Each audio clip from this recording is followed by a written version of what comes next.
Olá, sejam todos muito bem-vindos ao canal Café com História e Literatura. Hoje, e o primeiro vídeo, né, sobre que a gente vai gravar um pouquinho sobre algumas aulas num formato diferente. Vocês estão me vendo aqui numa câmera pequenininha, né, numa parte pequenininha. Pessoal, eu tive muitos problemas com questão de equipamentos. Eu tenho uma câmera DSLR, eu queria ter feito dela uma webcam. Aparentemente, todas as câmeras da Canon, você consegue por um aplicativo próprio da Canon fazer dela uma webcam, a minha não. Simplesmente assim, a minha não funciona. Baixei aplicativo, chamei técnico e nada faz a minha câmera conectar com o aplicativo da Canon e assim se fazer de webcam. Aí tava meio complicado, está meio complicado, porque essa webcam que eu estou usando aqui, e como hoje vai se tratar de uma aula de slide, é, então precisa para mim ser por webcam, porque senão depois eu vou ter muito trabalho na edição, uma questão que eu não tenho muito que chama tempo, né? Então eu estou usando a câmera, a webcam do próprio notebook, porque eu até dei uma olhada nas webcams e tal, mas infelizmente eu acredito que não seja só para mim, caso você seja do proletariado e viva no Brasil neste momento, o salário tá ó, assim e as coisas estão assim de caras, tudo muito caro, tá complicado comprar livro, tá complicado comprar equipamento, tá tudo complicado. O único investimento que eu pude fazer de início foi esse microfone que eu estou usando aqui agora, né, que não é lá grandes coisas, mas vai atender a demanda a princípio. E é, o pessoal veio, a gente apareceu algumas pessoas novas no canal e o pessoal veio conversando comigo sobre né, colocar na descrição dos vídeos minha lista de desejos da Amazon. É tudo aquilo, né? Eu tô tendo problema com o equipamento e também, assim, tô brigando um pouco com a edição, porque eu quero fazer uma coisa mais bacaninha e nem sempre eu tô conseguindo. Então, se eu conseguir, vou colocar lá na descrição a minha lista de desejos da Amazon, caso alguém se sinta é, é, caso alguém queira enobrecer a alma e me mandar um presente, né? Vou estar aqui agradecendo. É uma lista que eu tenho que arrumar ela, porque lá tem tudo, pessoal. Tem tudo. Tem um microfone que eu tava olhando, tem tênis. O que mais tem é livros, na verdade, né? Mas tem tênis de corrida, tem. O que mais que tem lá? Sei lá, tem um caralho de uma coisa, de um tanto de coisa que eu pus lá. Mas na sua maioria são livros mesmo. E eu vou, se eu conseguir, vou deixar aqui na descrição. Eu tinha um Instagram, né? Eu tenho, né? Melhor dizendo, que eu só fiz uma mudança de nome, de estudos, e eu acabei não fazendo um Instagram novo para o canal, apenas modificando o nome do antigo, que era de estudos também, e tá aí embaixo no vídeo para vocês, caso vocês queiram estar nos seguindo lá e acompanhando. Vou tentar o máximo que eu puder estar postando sobre os vídeos novos, sobre o conteúdo de estudo, enfim, tudo que tiver ao meu alcance. Mas enfim, vamos lá.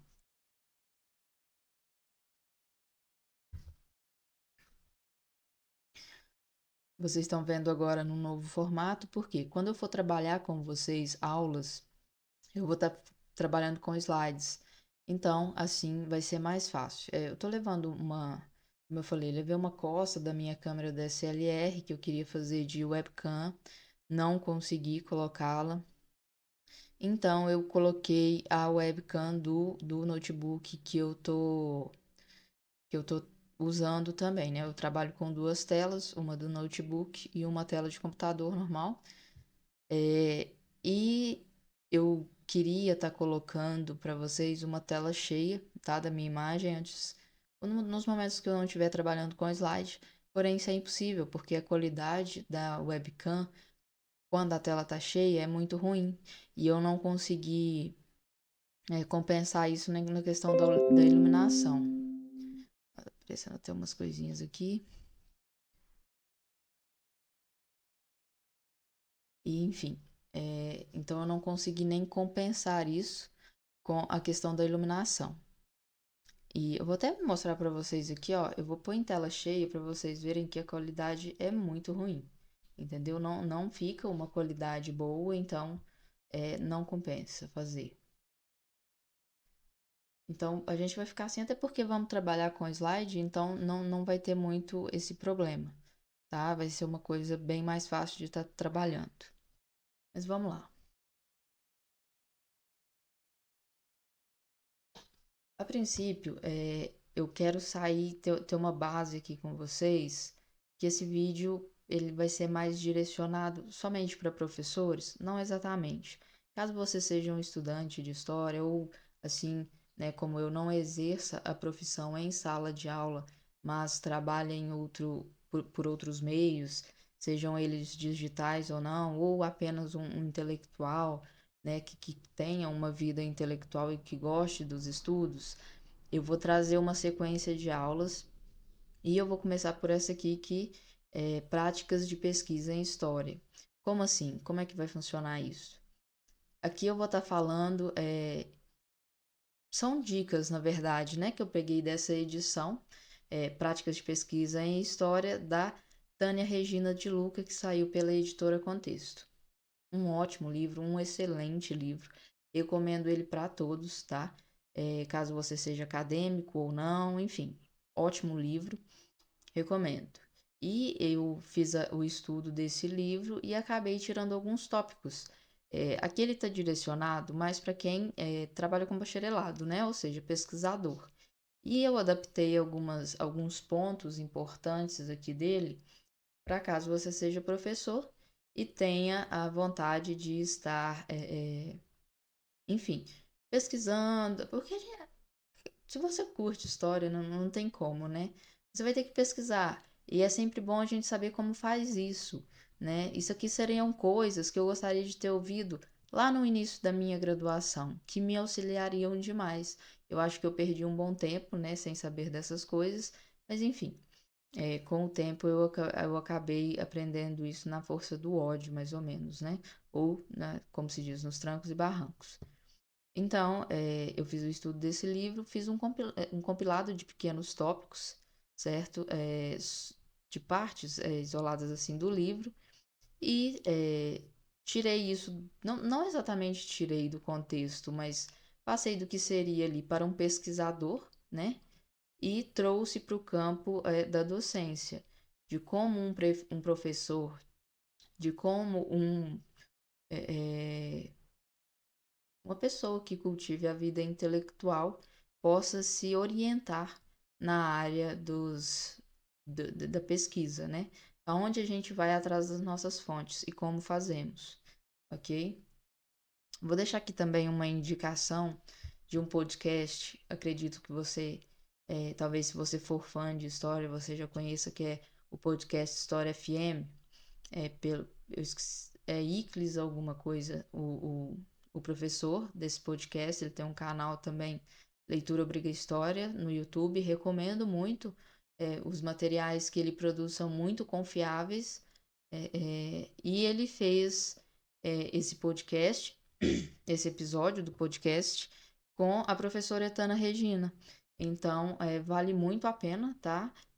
Ouvir ele, tá no Spotify, então não é difícil de encontrar. Então, lá, pesquisa em história, o que você precisa saber para começar.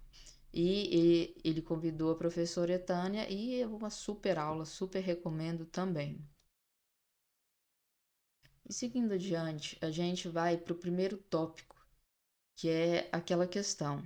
A elaboração de uma aula não pode começar sem que se tenha delimitado um objeto ou uma questão.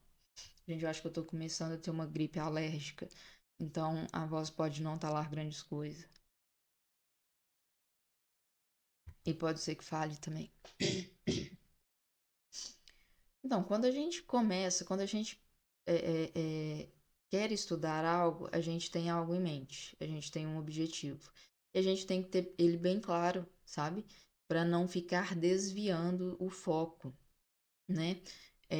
Eu, no momento, eu vou recomeçar, né? Vou fazer uma.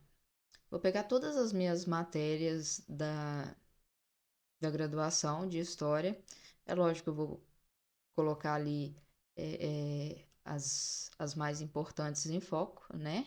Para evitar ficar perdendo tempo com conteúdo.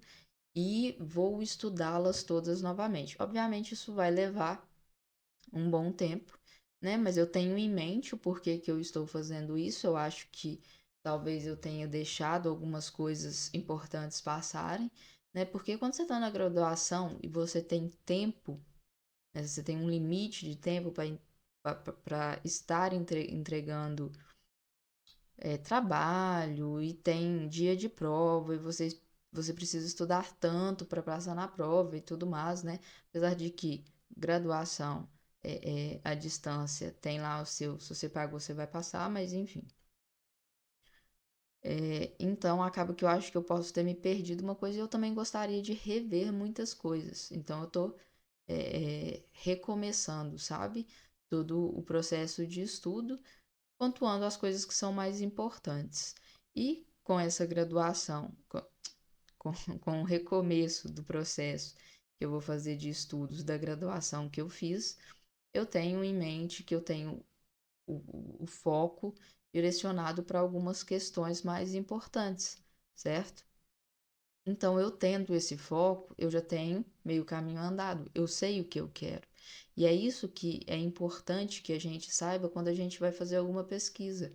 Você tem que saber o que você quer, porque até daqui a pouco a gente vai falar sobre isso, porque a gente pode se perder no caminho, né? Porque você pode estar buscando uma coisa e no ato de buscar informações sobre tal questão, sobre tal evento, você vai encontrar mil outras questões que rodeiam aquilo ali.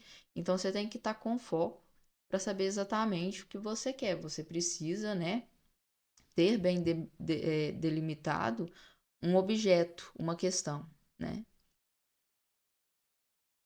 E como é que a gente vai realizar essa pesquisa?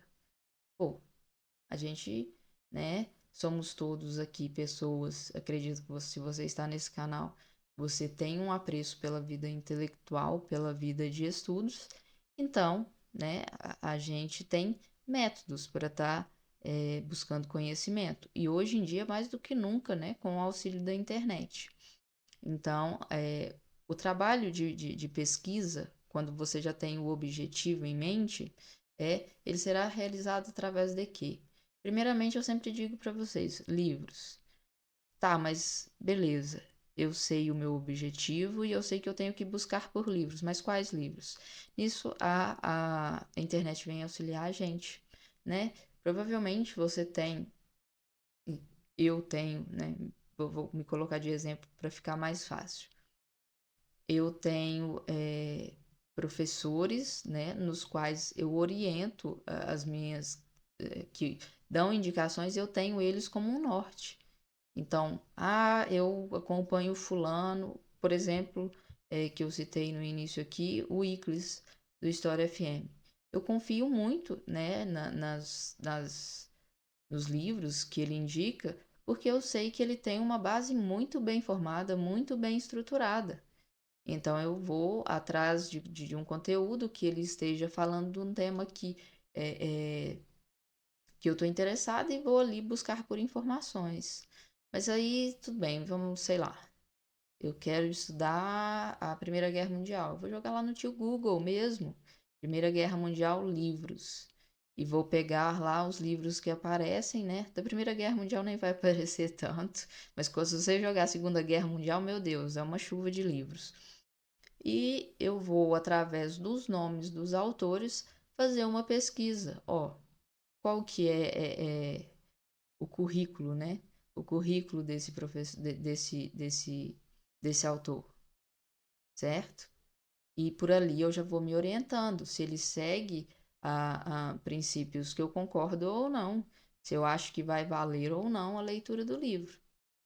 Porque tem gente que inventa, né, velho? Tem gente que já tem. Hoje todo mundo, né? Eu acho que depois do advento da internet, principalmente das eleições ali de 2016, não, 2016, 2017, 2018, não sei, não sei quando foi a penúltima eleição, né? E posterior àquilo, parece que a internet virou um campo de guerra sem dono, né? Onde batalhas são travadas e tem gente que vem com um armamento falsificado, é tipo os tanques infláveis que os Estados Unidos usaram na Segunda Guerra, sabe? É fajudo o negócio.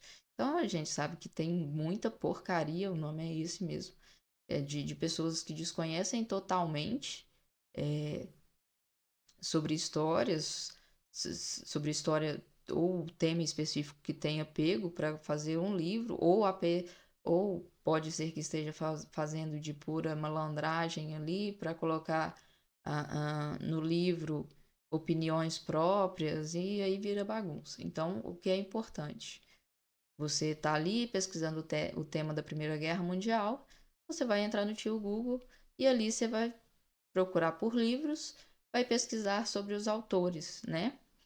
E, e aí já tá meio caminho andado. Depois é só você obter o livro, né? Seja ele físico ou PDF, da forma que vier a calhar. Ultimamente eu tô falando PDF, gente, porque livro tá caro pra caramba e eu pretendo fazer um livro pra gente, um livro. Eu pretendo fazer um vídeo pra gente conversar sobre isso. Tá aqui, né? O trabalho será realizado por livros, PDFs, PDFs tome como apostilas ou livros, né? E apostilas a gente pode tratar também de artigos, seja como for, e pela internet. A internet vai direcionar todo esse resto, entendeu? Seria, obviamente, né? Quan- quando digo internet, eu estou esperando que você não vai digitar Primeira Guerra Mundial, né? E não vá na Wikipédia, que tudo bem, é bacana, né? Não estou desmerecendo o site, mas enfim, né? Todo mundo sabe os problemas que ele tem. Então, estou falando aqui sobre fontes mais legítimas, livros, PDF, apostilas, enfim, artigos, e que você esteja fazendo o caminho certo ao buscar isso, né? Procure por autores que tenham uma boa base e que realmente saibam o que está fazendo. Pesquise por eles. Você pode pesquisar pelo Google, você pode entrar no YouTube e procurar sobre o autor, sobre os livros, pessoas. Tem muitos professores de história no YouTube, né? Como tem professores de todas as matérias que vão estar falando de autores. Então, né, procure essas informações antes de sair lendo qualquer livro, porque às vezes realmente a gente se depara com cada coisa que, meu Deus, né? É aquilo que eu disse no início, a gente pode estar acabando na busca por algo, a gente pode, e vai acontecer, né? Não é que a gente pode, é um fato, acontece. A gente encontrar o que não está procurando.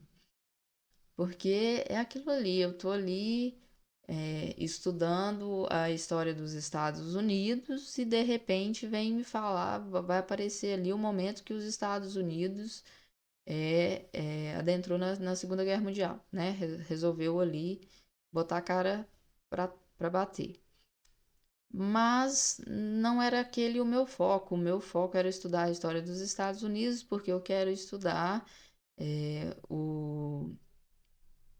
os direitos civis, né? A luta pelos direitos civis.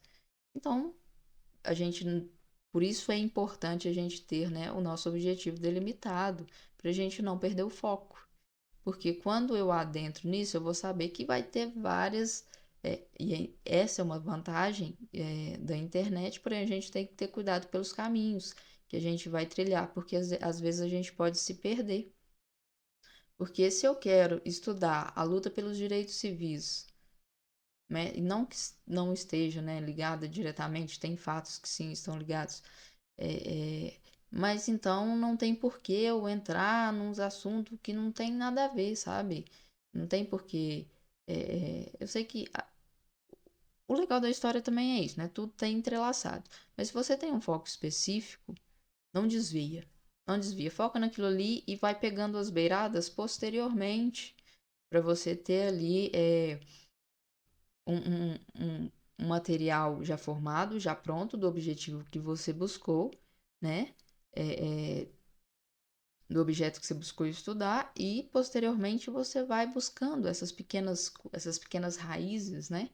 Sobre a pesquisa que você estava fazendo para você ter, para você entender como aquilo, né, aconteceu, porque realmente, vou pegar um exemplo aqui.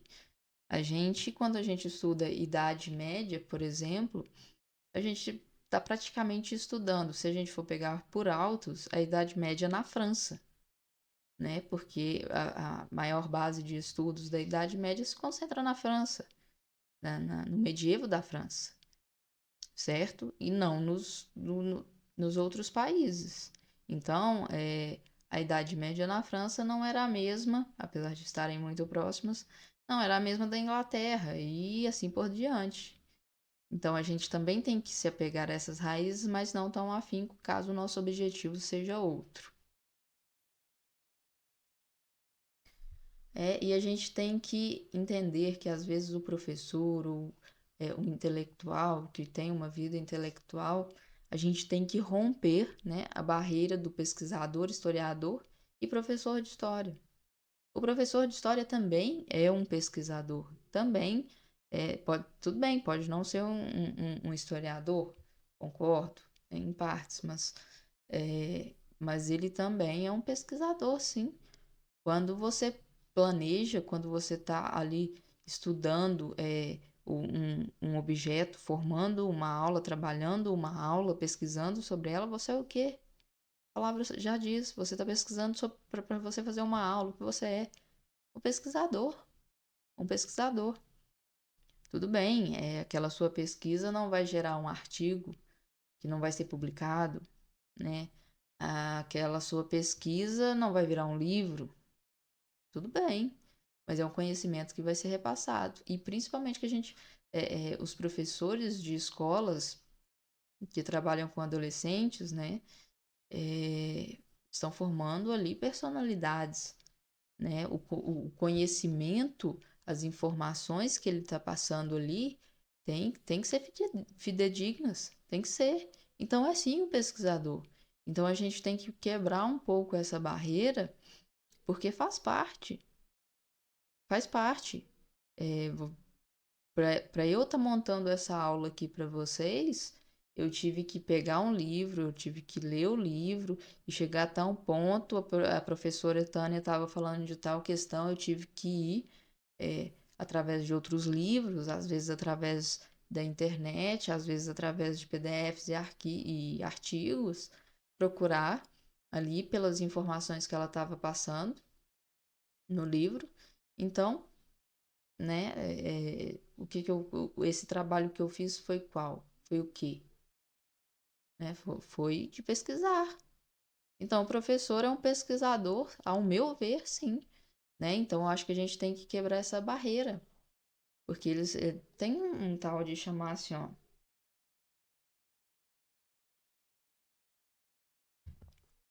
de chamar aqui é, o historiador, ele só é historiador caso ele tenha bacharelado. Fora isso, ele é professor de história. Ele é um licenciado em história. No ato da pesquisa, que você está ali pesquisando, ok, de forma séria, não aquelas pessoas que, né, fazem de qualquer jeito, de qualquer forma, o que que você é? Você é um pesquisador, você é um historiador. Historiador, sim, não é porque que você não tem um bacharelado, você vai deixar de ser historiador. Nada disso, nada disso. Quando você pesquisa, você está fazendo o mesmo. Tudo bem, talvez não com as fontes primárias, que muitas das vezes a gente deveria trabalhar por falta de acesso, mas ainda assim é um historiador. Tá? Para mim, não tem o que se discutir. A complexidade do trabalho do historiador é porque ele atua como um detetive. Assim também acontece com os professores de história. que eu acabei de falar para vocês. Vocês podem pegar tudo que eu falei anteriormente, que é basicamente isso, tá? Você tem lá delimitado o seu objeto. Ao procurar pelos meios que possuímos, a gente vai atrás da pesquisa daquele objeto e vai ter suas ramificações. Mas concentra-se no objeto, que é ali o seu ponto fundamental. Depois você vai pegando pedacinhos dessas ramificações. E isso é o que? É detetive. É o trabalho de um detetive, que é o trabalho de um historiador. E quando eu estou falando aqui de historiador, eu estou falando do professor de história. Não estou falando simplesmente do cara que tem um bacharelado. Não estou falando. Estou falando do professor de história. Ele é também um detetive. Para você que já trabalha na área, você sabe disso. Você sentou para montar uma aula e o que você vai ter que fazer? Pesquisar. E isso é um trabalho de detetive. E, como eu coloquei aqui, assim também acontece com os professores de história. Não somente com aqueles que são historiadores, né, que se autotitulam historiadores porque tem um bacharelado, mas o professor de história não deixou de ser historiador nessa história, não, né? Redundância, mas enfim. A história não é estática. As interpretações do passado estão sempre sendo abertas a outras possibilidades de compreensão. E esse é um ponto que, tipo, eu acho que a partir realmente que eu acho que teve, né, aquele baque, talvez ali em 2013, né, que também deu aquele boom, né, de explosão que praticamente todo o Brasil teve acesso à internet. Todo o Brasil teve acesso à internet. E aí teve as eleições que já foram muito mais comentadas do que eram antes, né? Então, a partir dali nasceu os historiadores de internet, os fajudos, entendeu? Porque tem muito fajudo, né? E nesse momento, as interpretações de contextos históricos do passado acabaram sendo, assim, de todas as formas possíveis, né? E não que isso seja errado, não é, né? Mas quando se analisa de forma correta. A gente sabe que nesse percurso teve muita gente distorcendo, né? Muitas questões históricas mesmo importantes para o Brasil. Teve muita gente distorcendo essas questões, né? Para que elas se encaixassem ali nos seus pensamentos, né? Na sua fala, na sua oratória. Mas aqui, o que eu quero dizer com isso? As interpretações do passado estão sempre abertas a outras possibilidades de compreensão. Sim, por quê? A gente está a todo momento, ainda mais com o, o, o tanto de conhecimento que a gente está tendo, né? A quantidade maçante, às vezes, de conhecimento que estamos tendo a todo momento devido à internet. A gente tem muitas pessoas, né, trabalhando na busca enfim, de fontes primárias, de todos os aspectos possíveis, e a partir desses trabalhos, novas interpretações sobre um fato histórico pode ser, pode-se ter quase que não sai, outra compreensão sobre esse fato histórico, tá? E isso não seria, logicamente, eu estou falando aqui de uma questão de compreensão e não de anacronismo, ok? Mais para frente a gente pode falar sobre isso, porque hoje em dia a gente, né, vou colocar aqui, tem a questão do descobrimento do Brasil. Foi um descobrimento? Foi uma invasão? Né? Vou deixar aqui essa dúvida, tá? É só para gerar polêmica mesmo. Mas enfim, não é essa questão. Fulano falou que foi descobrimento, Ciclano falou que foi invasão. É quando a gente pega um aspecto um fato histórico e trabalha em cima dele através dos conhecimentos novos que temos atualmente, certo? Então, está sempre sim, a história está aqui para isso, até porque, né, não tem como falar assim, fulano, a não sei que você pegue uma pessoa que viveu na época, né, e que tenha escrito um livro detalhado explicando todo o fato histórico. Isso também não aconteceu, porque por mais que um personagem histórico possa ter escrito especificamente sobre um objeto, né? Um objeto histórico, ali ainda vai faltar coisas. Então a gente tem um déficit de informação. Mas à medida que a gente ganha informação, né? Que a gente ganha informação, então dá aí aquela uma abertura para a gente poder estar trabalhando melhor um fato histórico, né? Poder estar reavaliando como é que se deu tal fato histórico, de que forma, certo? Então, sim, a história está sempre aberta, né, a outras possibilidades e compreensão. Basta ter mente aberta também, né? Você também não precisa ser um negócio, não é o livro que eu li de fulano com ciclano falou que é assim e para mim é assim, foda-se o resto. Não vai rolar. Aí realmente fica um pouco mais complicado. Mas caso, né, e eu acredito que se você está aqui, você é uma pessoa de total discernimento, a gente sempre, através de novas informações, pode estar buscando compreender fatos históricos, né, aos olhos dessas novas informações que a gente obteve, tá? E mudar de opinião não é nenhum sacrilégio, tá? Não é nenhuma ofensa. Eu sempre digo, eu não tenho problema nenhum para dizer que eu estou errada. E quando eu me predispus a vir para as telas conversar, tanto é que eu acho que os meus primeiros vídeos, o segundo vídeo, eu estou pedindo desculpa por alguma coisa que eu falei no primeiro, porque eu falei errado. E o terceiro eu estou pedindo desculpas por alguma coisa que eu falei no segundo, que eu falei de errado. Quando eu me predispus a isso, eu estou ciente que eu sou uma pessoa que não sei tudo, certo? Eu não detenho a verdade, toda a verdade. E não tenho problemas nenhum em dizer que, ó, em algum momento eu errei, tá? Eu tô aqui para consertar o meu erro. Então, né, a gente tem que ter um pouco de mente aberta e também entender que opiniões mudam.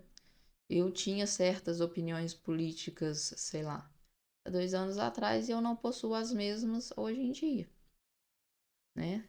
Assim como dizia nosso querido Raul, somos uma metamorfose ambulante, então não tem por que sofrer com essas coisas, porque tem gente que quase morre se tiver que mudar de opinião, se chegar à conclusão de que, nossa, eu tô errado, nunca vou poder admitir. Não, gente, não é assim. As coisas não funcionam assim, não. Seguindo, autenticidade da fonte em que se pesquisa. Pessoal, não preciso nem falar isso aqui, né? A gente tem que ter o discernimento para saber com quais fontes estamos trabalhando. Por um exemplo, parece que, acho que teve uma polêmica na internet. O problema de eu dar um exemplo é que eu não lembro os nomes, mas tudo bem. De um autor que escreve alguns livros, parece que escreveu alguns livros sobre Segunda Guerra Mundial e tipo de coisa que ele tirou da cabeça dele. Qual que é a fonte? As vozes da minha cabeça. As vozes da minha cabeça.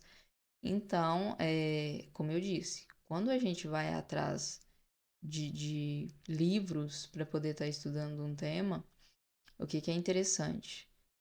Você procura pelos livros, procura pelo autor e vai procurar saber como é que é o rolê desse autor aí, se é realmente um bom ou se está ouvindo as vozes da cabeça dele, enfim.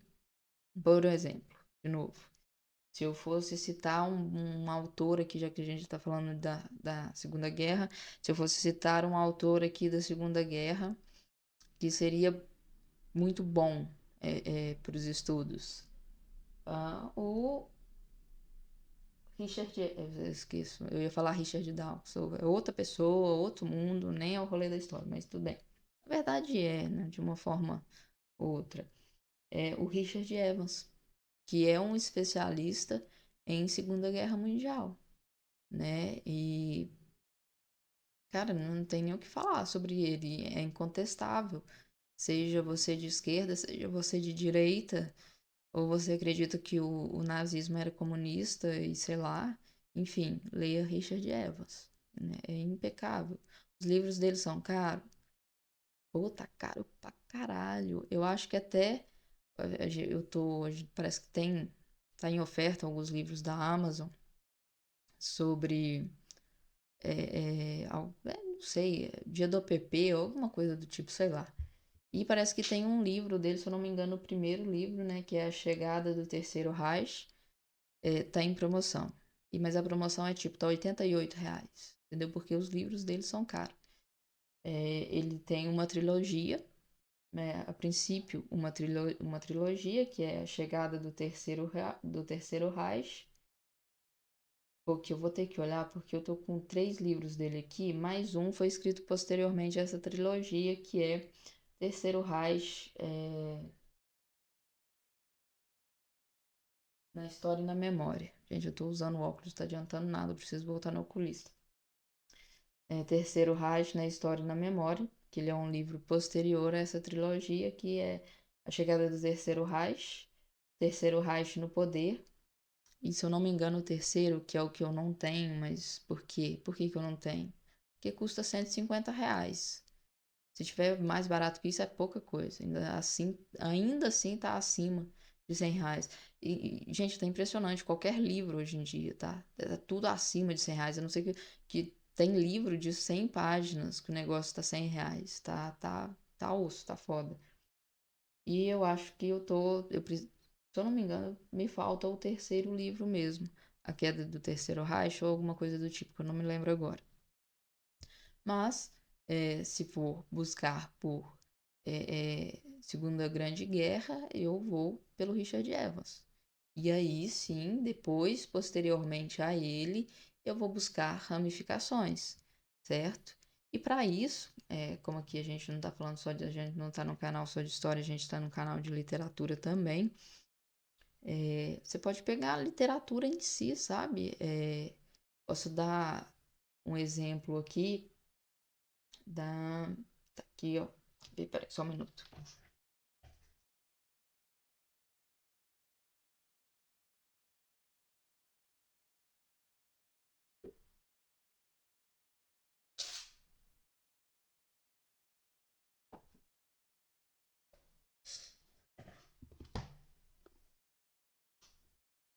Pra caso você trabalhe em sala de aula, você pode trabalhar o Diário de Anne Frank. Não, essa edição aqui, parece que tem algumas edições que são censuradas. Eu acredito que a primeira que eu tenha lido lá em 2013, ela era uma edição, nem era esse título, era o título Cartas de uma Jovem, ou alguma coisa do tipo.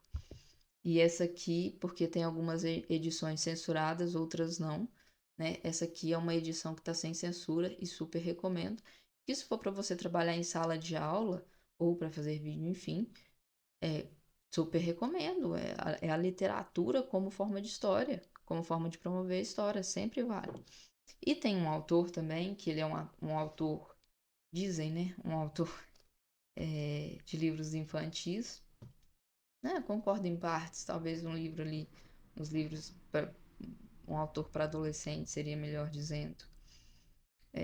Parece que tem meio que um boicote a esse livro aqui, que fala sobre a Segunda Guerra Mundial, porque no livro eles falam que ele romantiza os nazistas. Enfim, eu não concordo, ok? Mas eu li esse livro há muito tempo. Pode ser que algum dia eu lê-lo novamente por distração, eu venha a ter outra opinião, né? Mas o que eu me lembro, que também faz muito tempo que eu li, que eu me lembro, ele não é eu não vi essa romantização, que é O Menino do Pijama Listrado, do John Boyne. Eu gostei muito, na época, né? Mas sempre quando a gente relê, a gente vê coisas que a gente não via, então pode ser que numa releitura eu tenha outra visão. Apesar de que eu acho que tá bem fresco a minha memória quanto a esse livro e eu ainda continuo achando que não. E ele também tem um livro bem legal que é Fique Onde Está e Então Corra. Esses livros estão no plástico, gente, porque eu costumo pôr no plástico pra não pegar muita poeira, né? Dado do interior e tal. Mas parece que alguém falou que é ruim para os livros ficarem assim, sei lá por quê. Enfim, os que estão vai continuar. Vai ter jeito não. E esse livro aqui, ele fala sobre a Primeira Guerra Mundial. E esse autor, ele meio que conta a história sempre da visão de... Ele tem outros livros, né? Mas os 3 livros que eu li dele, eu li 4, na verdade, mas um eu não lembro nada dele. E ele é até um livro curto. Não sei se eu não lembro nada, é porque talvez eu não tenha gostado. Ele sempre escreve com a perspectiva de crianças. E eu acho que talvez eles tenham colocado essa questão dele ter romantizado a Segunda Guerra por essa questão, né? Eu não vi isso, mas tudo bem. Segue o baile. Enfim, voltando aqui ao tema, não que a gente tenha fugido muito,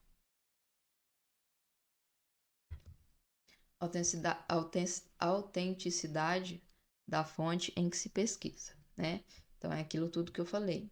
Pesquisa por livros, vai pesquisar a vida do autor, vai pesquisar por que caminhos ele trilha as pesquisas dele, certo? Tendo feito isso, passamos à parte da nossa interpretação da pesquisa que estamos realizando. Ou seja, quando eles dizem que você precisa dar uma aula de história sem ter, sem ter, entre aspas, um lado, isso não existe. Isso não existe. Todos nós somos formadores de opinião, né? E a partir do momento que eu formo a minha opinião sobre um assunto, quando eu for falar sobre aquele tema vai estar carregado da minha opinião, certo? Aí vem uma questão de ética, tá? Ninguém é obrigado a aceitar as minhas opiniões dentro de um tema, tá? Ninguém é obrigado a aceitar. Então eu tenho que ter o discernimento de explicar. Isso aqui é o fato histórico, tá? A minha opinião sobre o fato histórico é essa aqui. É uma análise que eu estou fazendo desse fato. Por que que eu estou fazendo a análise desse tipo, dessa forma? Porque para mim funciona assim, assim, assado, tá? Você vai dar uma explicação coesa para a sua leitura daquele fato histórico, sobre sua opinião, né? Depois de ter analisado aquele fato, ter estudado aquele fato, das suas muitas vertentes, você vai colocar ali sua opinião. Não adianta, a gente está envolto nisso, qualquer assunto, tá? Sei lá, talvez isso não aconteça em matemática, em física, em química, né? Mas nas matérias de humano acontecem. Você vai lá, analisa um fato e um fato histórico e ali vai estar carregado da sua opinião. E aí? Querendo ou não, né? Então, não adianta falar assim, você tem que só falar do fato, mas, gente, não é possível isso, tá? Não, não é possível. Isso não existe. A regra de ouro. Não projetar. Isso aqui é importantíssimo, hein? Não projetar sobre o passado visões, concepções, valores e expectativas do pesquisador. Evitar o anacronismo, né? Já vou até colocar aqui já o segundo, conceito de anacronismo. Eu coloquei aqui no dicionário de conceitos históricos, vocês me desculpem. Foi em algum outro dicionário que eu vi. Ele não está no dicionário de conceitos históricos da editora Contexto, que eu vou até mostrar aqui para vocês. Eu não me lembro qual dicionário que foi que eu vi, como o único dicionário de conceitos históricos que eu tenho físico é este. E super recomendo, tá? É um ótimo dicionário. Mas aí de princípio você já vai saber. Não tem a palavra anacronismo nesse dicionário. Enfim, a regra de ouro. Não projetar sobre o passado. Visões, concepções, valores e expectativas do pesquisador. No caso, quem é o pesquisador? Eu, você. O estudante, o intelectual, o acadêmico, nós somos. Eu vou até procurar aqui no tio Google rapidinho o conceito, no dicionário do Google mesmo, o conceito de anacronismo, só para dar uma lida aqui para ficar mais claro. Porque o que acontece? Suponhamos, vamos pegar aqui o significado primeiro. Ó, esse aqui tá do dicionário de Oxford, então, né? É bom até, deixo de dica, viu, pessoal? Eu não tenho, tá? Mas se alguém quiser me dar de presente, é o dicionário de Oxford. Eu queria muito ter ele, mas, pelo amor de Deus, eu acho que o mais barato tá R$ 70. Gente, não sei se é eu que sou muito pobre, as coisas que estão muito caras, meu Deus. Tá aqui. Erro de cronologia, né? Que consiste em atribuir a uma época ou a um personagem ideias e sentimentos que são de outra época, ou em representar nas obras de arte costumes e objetos de uma época a que não pertencem. Dois aqui. Atitude ou fato que não está de acordo com a sua época. Aqui fica claro. Ficou claro para todo mundo aqui, eu acho. Pessoal, não adianta eu querer colocar pautas femininas, sei lá, na Primeira Guerra Mundial, no contexto da Primeira Guerra Mundial. Tinha ninguém naquela época lutando pelo feminismo, não, tá? E não adianta eu querer colocar questões, sei lá, porque acho que isso é tão lógico para mim, né? Eu acho que deveria ser lógico para as outras pessoas também, mas aparentemente não para todo mundo, né? Porque eu não. Vou dar um exemplo aqui. Tem gente, cara, que é mau caratismo isso, viu? Isso é mau caratismo. Tem gente que pega ali, vamos falar de aqui, de Zumbi dos Palmares, tá? Teve aí um cara que escreveu um livro sobre Zumbi dos Palmares e falou que Zumbi tinha escravos. E que lá na África tinha escravos. Mas, nossa, sabe? Pra justificar aquilo ali. Ele tá pegando a opinião racista dele do ano de 2000 e alguma coisa, 2023, 2024, sei lá, século 21, né? Ele tá pegando lá a opinião racista dele, o pior, ele ainda escreve um livro sobre isso e diz uma bobagem desse tamanho. Tá bom? Mas você nega então que lá na África tinha escravo? Nego não. Não nego não. Isso é um fato histórico. Mas eles não eram escravizados pela cor da pele.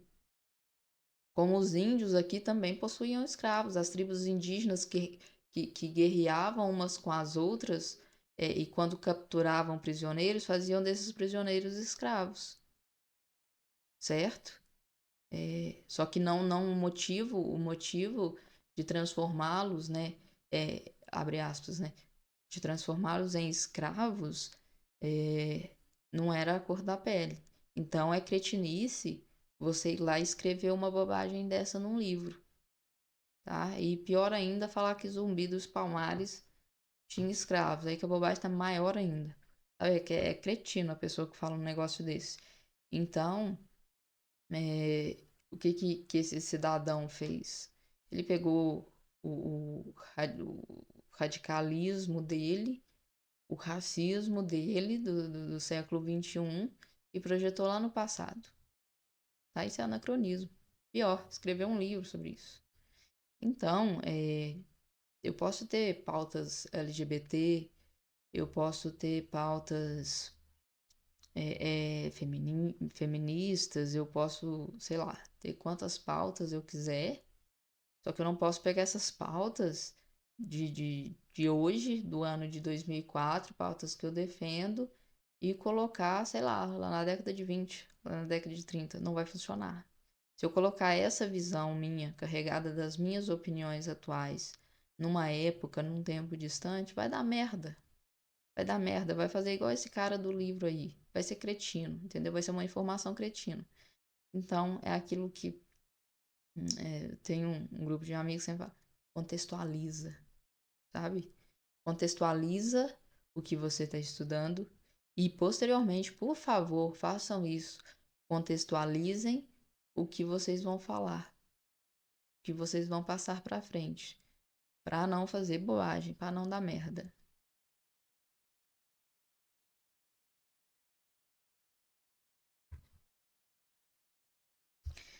Isso aqui é interessante. A postura do professor perante o documento deve ser ativa. Quando nós, do professor, coloquei aqui professor, mas se você é um estudante, né, interessado, enfim, é um curioso da história, serve também. Perante o documento deve ser ativa, né? Por que que nossa postura perante o documento deve ser ativa? Porque senão, quando eu disse, todos nós temos somos carregados de opiniões. Então, sei lá, né, eu peguei esse dicionário de contextos históricos e eu abri em tal página, certo? E caiu aqui no item candomblé, tá? Caiu aqui no item candomblé. Não sei se vai dar para vocês verem. Enfim. Aí eu venho aqui, faço a leitura, né, desse conceito e só faço a leitura. E aí foda-se, é aquilo ali, não vou ler mais nada. Pra mim é aquilo ali que tá certo. É o primeiro que eu peguei, tava mais fácil, então tá certo isso aí. Gente, pelo amor de Deus, não façam isso, né? Eu vou ali, tô ali lendo o conceito de candomblé depois, e posteriormente vou pesquisar mais, vou pesquisar mais. Ó, mas aqui falou tal coisa. E eu pesquisei aqui já, ó, as informações não estão batendo. Há contradições. Então cabe a mim interrogar o documento. Entende? Se eu não me engano, Mark Bloch falava sobre isso, né? Sobre a gente interrogar as nossas fontes, né? Então nossa postura tem que ser ativa. Ah, no livro tal tá falando isso e aquilo. Mas no outro livro que tá falando diferente. Então a gente vai confronta essas informações. Confronta essas informações através de outras informações também. Então a gente vai procurar pelas fontes, né, que geraram tudo aquilo. Fulano falou aquilo por quê? E por que esse clã disse o contrário? Entende? Cabe a nós sermos os questionadores daquilo que pesquisamos. É importantíssimo que isso seja feito. Seguindo, a gente está quase 1 hora de vídeo. Tá? Se eu tivesse com a minha DSLR, esse negócio não daria nem para gravar esse negócio aqui. Um diálogo entre o presente e o passado. E aqui cabe a gente entender. Anteriormente eu disse, né? A regra de ouro. Não projetar sobre o passado visões, concepções, valores e expectativas do pesquisador. Evitar o anacronismo. E aí depois você fala assim, Lenice, diálogo entre o presente e o passado. Então, você tá falando um trem, depois você fala o outro, o que que é que tá acontecendo? Então é o seguinte, pessoal, uma coisa não tem nada a ver com a outra. O anacronismo, como já foi dito, né, é eu pegar as minhas visões atuais de mundo e querer que isso tentar ver minha concepção de mundo lá no século XX. Não ia dar certo, não ia dar certo. Mas a gente tem que entender que é possível um diálogo entre o presente e o passado. Ele não é só possível, ele é necessário, tá? É se fazer as interpretações, ok? Não adianta eu querer tentar ver atos feministas lá sei lá, em 1914, no início da Primeira Guerra Mundial, porque, né, tá bem distante do que a gente conhece hoje, mas eu posso dialogar, né, com o presente e o passado. Pode ser, vamos falar um pouquinho um pouquinho à frente, né? É, quando surgiu as sufragistas. Aí sim eu já posso fazer, eu consigo, né, com mais clareza, fazer uma comparação do início do, do, do, do sufrágio feminino para os dias de hoje. Eu consigo fazer essa conversação, tá? E ela é necessária para que possamos, assim, poder dar bons exemplos em sala de aula, para poder estarmos tendo uma postura ativa sobre o documento. E não é só ler, né? Você está carregado de opiniões. Se você é um formador de opiniões, você está carregado dessas opiniões, né? E você também é um pesquisador, você é um historiador. Então você vai ter que pegar todas essas qualidades e fazer isso funcionar. Tá? Você tem que ter uma postura ativa naquele documento que você está fazendo o estudo. Você tem que ser um bom pesquisador, um bom historiador, né, para ir atrás das fontes, né, para interpretá-las da melhor maneira possível, né? E quando se fazer possível, e na maioria das vezes se faz possível também, é, a gente fazer esse diálogo do presente e do passado de forma que não ocorra o anacronismo, ok? É isso, basicamente é isso.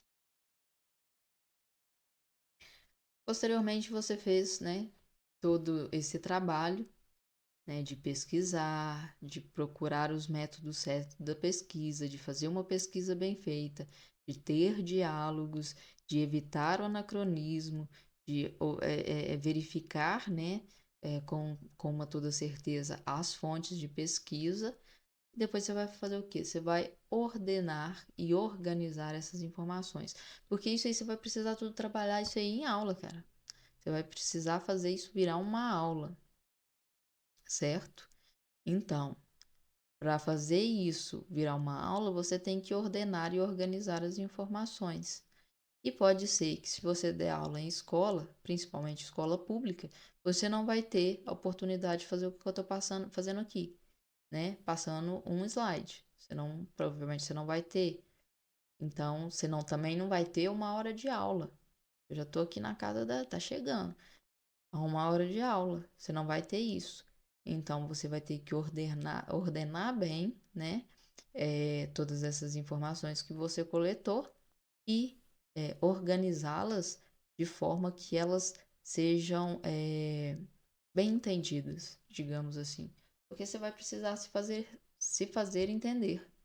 Isso é super necessário, né? Você vai precisar se fazer entender. Você tem que ter isso em mente. Quando você ordenar e organizar as informações, você precisa ser claro e sucinto. Caso trabalhe ainda em escola pública, aí que você vai ter que ser sucinto mesmo. Porque aí é 10 minutos só para fazer os meninos calar a boca e sentar. E aí é uma aula de 50 minutos. Você vai ter 40 minutos. Nos primeiros 5 minutos, quando você começar a engajar ali a sua aula, alguém vai levantar a mão e você vai achar o quê? Nossa, ele quer fazer um questionamento, quer fazer uma pergunta. Não, ele quer pedir para ir ao banheiro. E aí, posteriormente ao pedido de ir ao banheiro de um, vem todo o resto da sala quer ir ao banheiro, todo o resto da sala quer ir beber água. Entendeu? Então você vai ter que ter um jogo de cintura para trabalhar com isso. Você vai ter que ser sucinto e claro nas informações que você for passar. Conectar as informações. É basicamente o que eu já disse para vocês. Vou voltar aqui só um minuto, que esse era o último item. Então, pessoal, eu tentei aqui ser sucinta também e não consegui, falhei miseravelmente. Espero que vocês gostem, né? E que seja útil, principalmente, né? Não só que gostem, mas que seja útil para vocês. E futuramente aí a gente vai estar gravando mais aulas sobre, né? Eu pretendo trazer dicas de livros para quem está iniciando ali os estudos em história. Mas com o tempo eu tô tendo muita dificuldade de gravar vídeo, pessoal, pela questão de equipamento e tudo mais. Mas aos poucos eu vou me ajeitando aqui e vou fazendo o que dá para fazer, ok? E espero que vocês tenham gostado e que venha a ser muito útil para vocês. Então era isso. Siga a gente lá no Instagram, né? Vamos fazer o conhecimento andar por muitos caminhos, conhecer muitas pessoas. Valeu, pessoal. Até a próxima.